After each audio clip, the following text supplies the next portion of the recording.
my goal is to help people explore what the various routes to opening might look like, explore what relationships look like when they are really custom designed, and then to have them experiment and thoughtfully choose the relationship path that is right for them at this phase of their life.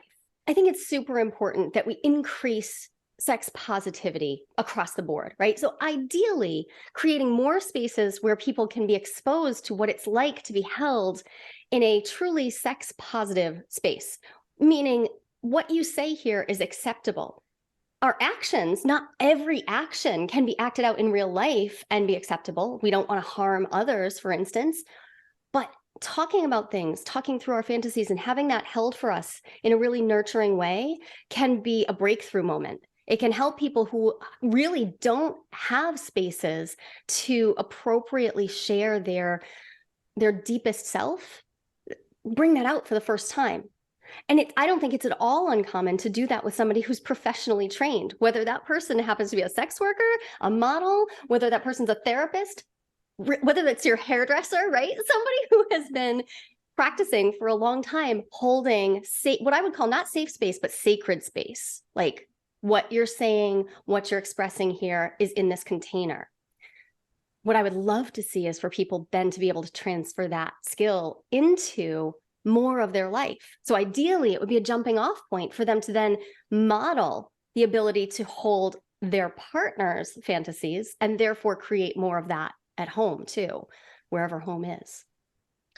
The feedback I've been given by members is that a lot of times when they have a positive interaction with the model, either they learn about themselves and they're like, I actually am never going to do that again. They didn't like it, Yep. or they realize they do really like it. And because the model was so receptive and open to it, they have more confidence in sharing that part of themselves with the partner, or just more confidence in asking a girl out on a date. Or one member told me that his boss said that he had noticed some more like competence and confidence in him at work and he knew inside that he was having these like really open experiences with the models that must have been making him feel so good that he was performing in other areas of his life.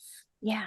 So I'm a depth psychologist. I trained in the Jungian tradition, which means I take that unconscious stuff really seriously. So what you're saying, it makes me think of this. There's a basic tenet to depth psychology that is your imagination is real.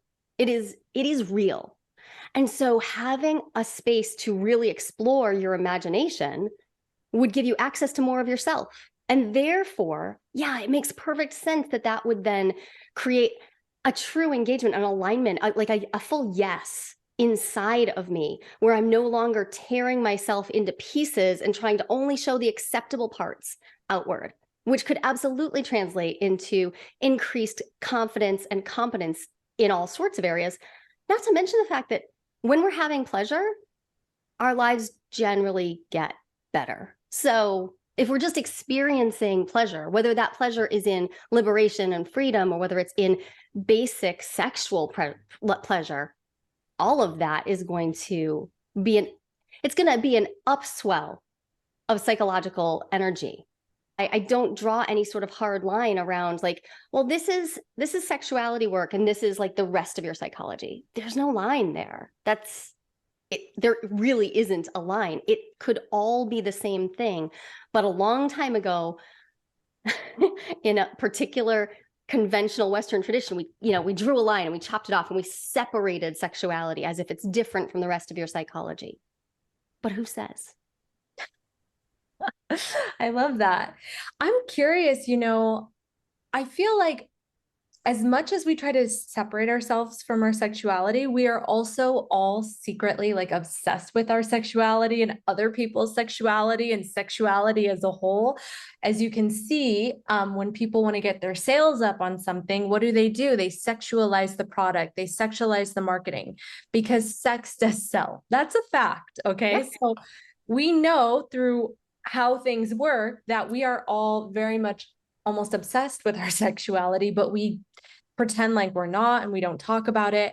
What is it about our sexuality that brings us so much whatever it is. Is it the connection? Is it the intimacy?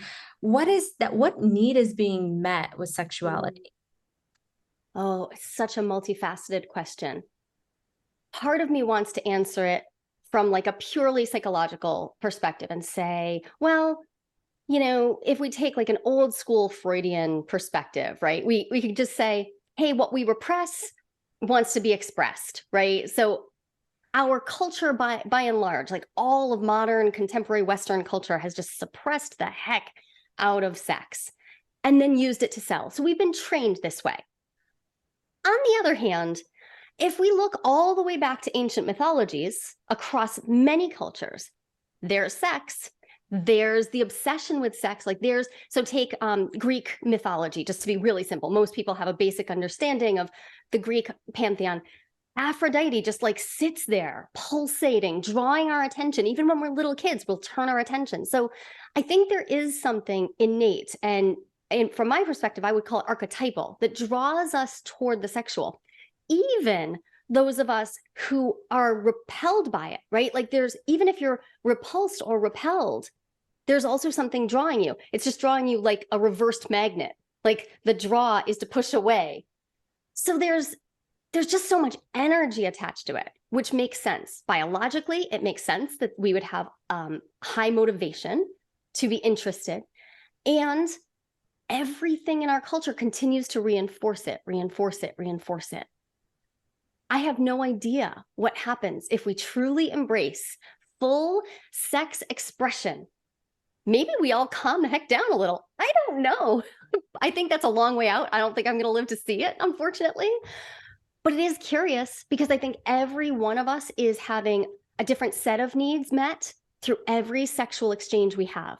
And that's physical sexual exchanges, but also every time I look at a magazine, every time I watch a show, I may be reaching for something different. Just last week, I remember having an exchange that was so about connection. It was just about connection. It was deeply erotic. I was deep in a BDSM scene. It was wonderful, but it was all about the connection. From the outside, someone else watching it might have thought it was about sensation, might have thought it was about control, might have thought it was about power. For me, it was about connecting to the particular person that I was engaging in at that moment. But we did a debrief afterward. And what he shared was that for him, it wasn't about connection, even though he did feel connected to me. We did our debrief, and he was talking about how for him, it was about stepping into power. He typically doesn't hold a topping role. And so to take that role, he was really expressing power in a way that made him nervous. It was opening him up to a whole new side of himself. So even in that same sexual exchange, we were meeting different needs and working with different parts of ourselves. And because we were doing it consensually and we were being careful as we went along, it was okay that we had different motivations. I think the trick is to be able to do that, to be okay with having different motivations. You don't have to want the same things, but you do have to be able to consent and really be present to whatever it is that you actually want. Yeah, it's really interesting because someone shared a study with me where they found that kids who had been really thoroughly talked to by their parents when it came to sexuality, sex education, really open environments, and there wasn't this like abstinence, have sex and you'll die type of mentality, that they actually were a little bit less promiscuous. Okay, so yes, I have read that study, and I have 7 teenagers. They're between 16 and 23. They were raised by me, so obviously they've been sexually educated, like as a norm. I gave birth at home, so they also they attended birth. They've seen the full range, and they understand that sex is a thing at like a profound level, because we just talk about it like a normal thing. And yeah, the way that they interact with it. And when I see their friends come over and the difference between how their friends are pushing against that repression that I'm sure their parents did not mean to install, they're pushing against the repression with all kinds of acting out. Whereas my own children have expressed how they're like, I mean, I'll get to it when I get to it. I'll do what feels right to me in the moment, and they have the skills to navigate that. So my lived experience backs that up. And it's been interesting because I didn't know whether it would. And there were people who warned me, like, well, you can't expose your children to all of that. It's too much. They're not ready for it. I took my chances and followed the literature, and it did not lead me astray. Like, these are well-adjusted kids who are not feeling that compulsion to hide who they are, and therefore they're freer, which I think makes them safer. 100%, because it's like we've taken something and taken the taboo out of it, and it's no longer for forbidden fruit. Right? It's just fruit. You know what I mean? Just And fruit. so there's less of a like unhealthy obsession with it, I think, because they know more about it. They know it's accessible to them. It's not forbidden. So it's like, yeah, when it feels right for me, I'll get there, as opposed to this like secret obsession, like sneaking out and or Right. whatever the case is. Right. Yeah. And it puts them in a position to ask for what they need, to ask for resources so that they are using, even the tough conversations. A kid turns 18, and do they know how to use porn ethically?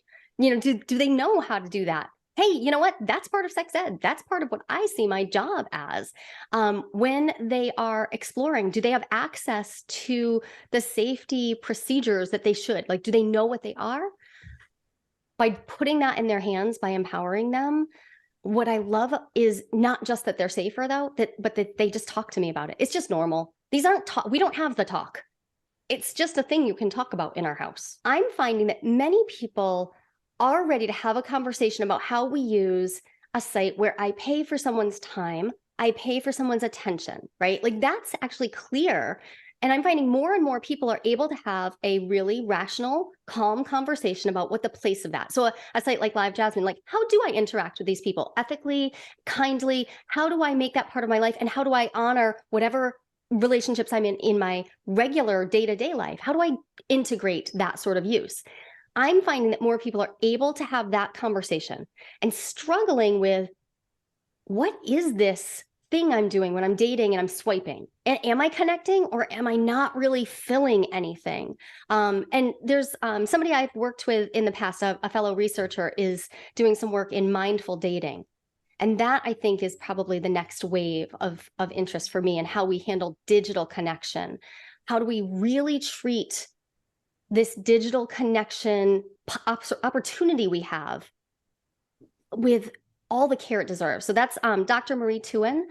Her work in mindful dating it's going to be fascinating to see what people do once they realize, having more choice is not easier. It's actually more complex. So we have to bring tools like mindfulness into it to do this well. I'm finding a lot of people otherwise just feel overwhelmed. I want to go back to something you said earlier, because I think it's important for people to understand, and I don't think it gets touched on enough. When you were describing the encounter that you had, where two different needs were being met. One for you was connection, and one for the person involved was like exploring their power. Yeah. I feel like underneath every sexual encounter is some underlying need that's being met that is not completely sexual in its nature. Oh yeah. Well, that makes perfect sense to me. So when okay, I said I studied Jung. When Jung broke from Freud, the reason he originally broke was that Freud said everything, like sex drive, the drive for sexual being was primary, right? So everything could be boiled down to that. Jung was like, I think it's probably more about like meaning and your soul pulling at you. And then Adler also broke, and he thought everything boiled down to power. So in some ways, it's really about, how do you make meaning out of it? If you think everything boils down to sex, then you're going to look out into the world and you're going to see that everything boils down to a sexual need. I've actually heard from couples that part of the reason they use Live Jasmine is because they feel like it's a more, I guess, less threatening way to introduce someone into the relationship. and still get that variety and that play and that fun Yeah. without actually having a physical other partner there. Right. Okay. So this is one of my steps when I'm having people open, right? I take people through a year-long process when they're opening. They can do it privately or they can do it in group, but we take a whole year. And one of the steps is, okay, let's explore in the fantasy realm. So that might be purely fantasy, like inside of my head, or that might be using websites like this where we can connect with a person who is in a clearly defined container outside of our daily life and in a professional manner. Somebody who already knows how to hold their boundaries, which is not everybody. So way to go, professionals who know how to hold their boundaries. That's a brilliant way to do titration, right? We want to dose the expansivity appropriately for where we're at. So I would say that that's like level 2. I go level 1 is like fantasy exploration. I start introducing, the hot 3-way scene that I'm imagining in my head. I just start talking about that a little bit when I'm in bed. Level 2 is, yeah, can I engage with a professional who's in a specific container, especially one that's non-touch? How wonderful, right? Like it takes it down a level, right? This is again fantasy, beautiful. I love that. Yeah, absolutely. And also to one of your other points earlier, when you were saying, on dating apps where people are trying to connect, but they're not sure, like, are we going to be together? Are we not? The thing about Live Jasmine is that it's very clear. Everyone knows their role. You know what I mean? Right. Like, Yes. it's very Yeah. hard to misunderstand what's going on. People need permission to explore fully and then to embrace themselves. Like, this is you. And if you can learn how to fully, authentically express your sexuality in a way that is then received, I I mean, there's not a lot that is more growth oriented than that. This has been an incredible interview. Thank you. I like to end the interviews by asking one final question, which is just what what are our next steps individually and collectively in making our society more sex positive? Mm. Oh, what a wonderful question. So let's make it personal. Let's make it really personal because so frequently we imagine that change has to come from these high levels and this way out and it's abstract. But if I take the phrase sex positive and I really allow myself to feel it, the first thing that comes up for me is, okay, I've been a sex educator for a very long time. I've been teaching on sexuality topics since 2002. I still find places where I am negative about my own sexuality, where I am punitive toward myself, where I am not accepting myself. And when I find those, my job isn't to be acting them out necessarily. I don't need to. I don't have to rush to anything. My job is to simply acknowledge that it's there and hold that tenderly, like, wow, there's a new part of myself. There's nothing wrong with that. It's wonderful. Look at, I know more of myself. And then step 1A would be, can I do that for my most intimate partners? Can I hold their sexual self and all the new pieces that they discover as they age, as they grow? Can I hold that tenderly, even when it's not something I want to participate in, even when it's completely separate from me? Can I just hold that space and be like, in acceptance and celebration? So past just tolerating, but accepting and celebrating. That's what I would go for. Beautiful. Thank you so much. Thank you so much for asking wonderful questions. This was a delight. Thank you.